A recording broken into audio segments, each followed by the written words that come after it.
Hello, my friends. How you doing? Yeah, if I was running a blooper reel, you could have just saw me fall literally over my chair and onto the floor over here because I have a bunch of crap on the floor over here that I need to pick up. I got a thing of Windex and some back pain relief stuff there and a whole bunch of crap. Anyway, with that said, I got some packages in the mail. I got some stuff in the mail that I wanted to show you. It's got some stories behind it. Let me start with the more basic of stuff here. This is a from Harrisville, Minnesota.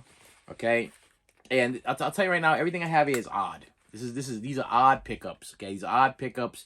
But if I don't show them to you, then it never really happened because that's what this channel is about. It's about bringing you into my world, into my life, and maybe you find some of this stuff interesting. Maybe you don't. I don't know. First of all is a copy of... Let me see if I can do this without ripping this thing up here. Let me see here. As one of my children goes and takes a dump in the toilet or something over here, right outside the door. Some of you going in the bathroom over there gonna mess up my video. I love when they do that. I absolutely love when they come in and they go right into the bathroom and they go flush the toilet or pinch a loaf or whatever they're doing in there. Beautiful. This is a beautiful day in the neighborhood. A treasury of 75 beloved songs presented as a beautiful illustrated volume of poetry. So you're probably asking, why did you purchase this? Well, if you watch this channel, you know what a big Mr. Rogers fan I am. Being that I just picked up Mr. Trolley here for my classroom there. I also got a Daniel Tiger, which I will be putting in the classroom. But I wanted to start singing or reading the songs of Mr. Rogers. And there's one song, these are actually all the songs, well, most of the songs that he did in his TV series. But they set them to poetry. So they figure the songs are kind of like poetry. But there's a song called It's You I Like. And I actually wanted to start singing it to the kids. And I needed the lyrics. So I was like, okay, the only way I'm going to be able to get this is in this book. And this book is actually pretty, let me see if I can do this it's a pretty nice book. I mean, if you're a Mr. Rogers fan, if you're not, if you're that guy, that one right there, that guy, that mean guy that be knocking Mr. Rogers on me all the time, be giving me a hard time saying that I talk about Mr. Rogers too much, I collect too much Mr. Rogers stuff. That guy is like, you blew it. You know, but I personally, I think I might have lost that guy as a subscriber. I think that main guy, he for a while he was commenting, you know, and it was like real rude. You know, I gotta give props that my subscribers and my viewers or whatever are you really nice, kind people, okay? But every once in a while I end up like two. I got like two. I had one person that was like trying to like get me to send them all kinds of free stuff, and I was like, I don't understand you, so you need to go away, and they did. And that was a scary one because that was like straight up stalker style. That one was like showed up on my Instagram, my Facebook, whatever. And then once I blocked them, they changed the name and came back again as somebody else. But I was like, I know it's you again. It's you again. You asking me the same. You so stupid. You asking me the same exact questions you were asking me when you were this other person, and now you want me to like, oh.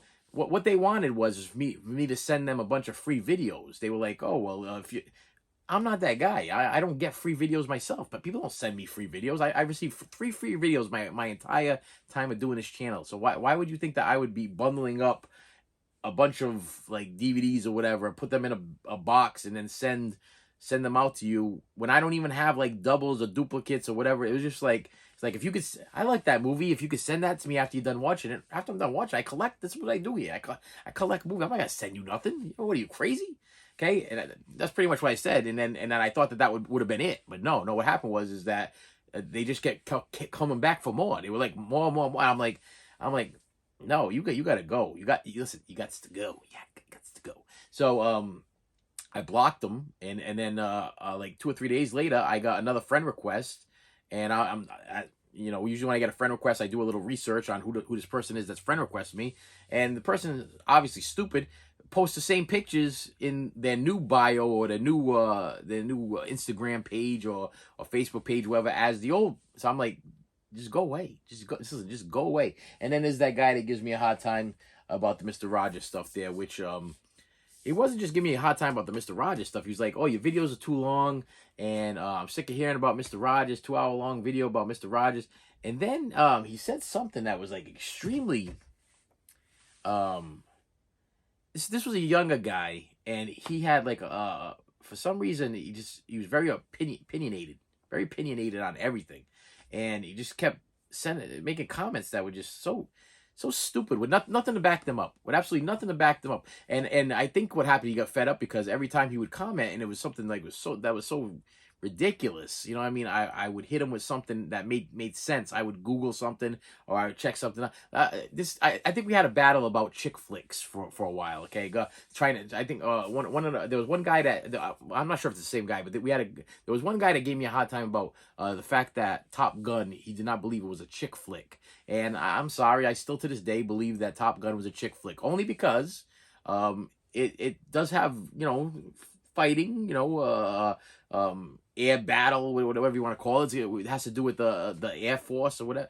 But in general, it's about Tom Cruise and Kelly McGillis and his best friend and his best friend's wife and a lot of guys, sweaty guys playing volleyball. And that's what I'm talking about. Wow. And yeah, it's not a bad movie. I like the movie, but it's definitely a chick flick.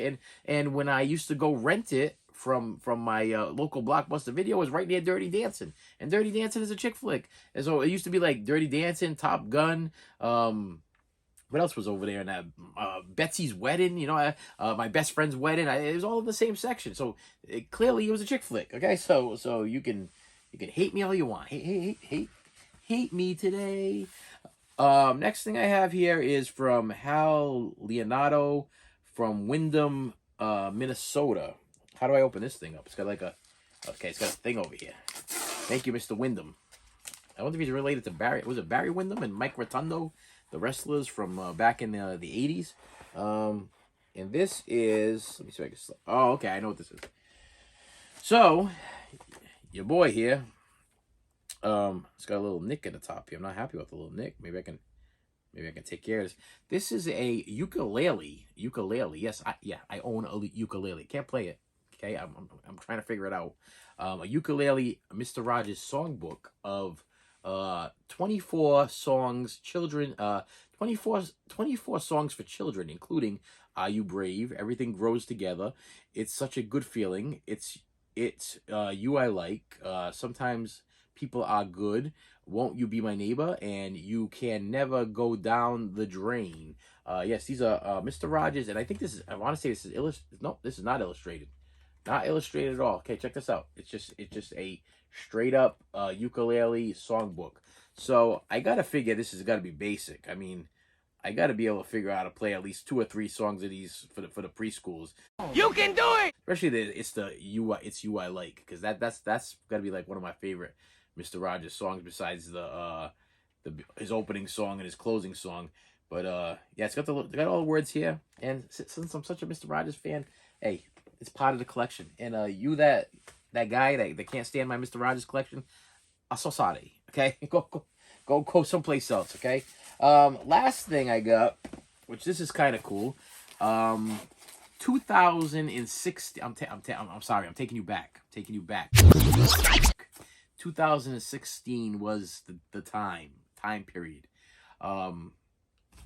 Myself being a huge Nine Inch Nails fan, collected every single Halo. So if you are a Nine Inch Nails fan, each one of their CDs or records or Blu-rays or DVDs is called a Halo, Halo, and it's like Halo 1 through whatever, okay? And for years, I was collecting every Nine Inch Nails CD and Blu-ray and DVD and VHS. I even have a VHS, which I think is like Halo number something. I don't know, 17, 12, whatever. I still have it. So I have all of them. I have every single one. I was missing one Halo.